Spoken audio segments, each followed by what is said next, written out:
Dito ko na nga pala ako nagsimula nung mag-akot ng mga saging. Ayan. Kasi wala akong dalang basket, kaya tinatapon ko lang sa taas. Mga tordan, binabalikan ko na. Ang hirap kasi, ang pagod ng bumabalik-balik pag walang basket. Yan, limipat ko ang limipat ko yung camera ko kasi walang taga-awak. Kabalik-balik lang ako kasi wala naman ako katulong.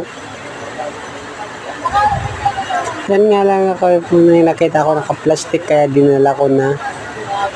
Ang hirap pala mag-isa pag wala katulong.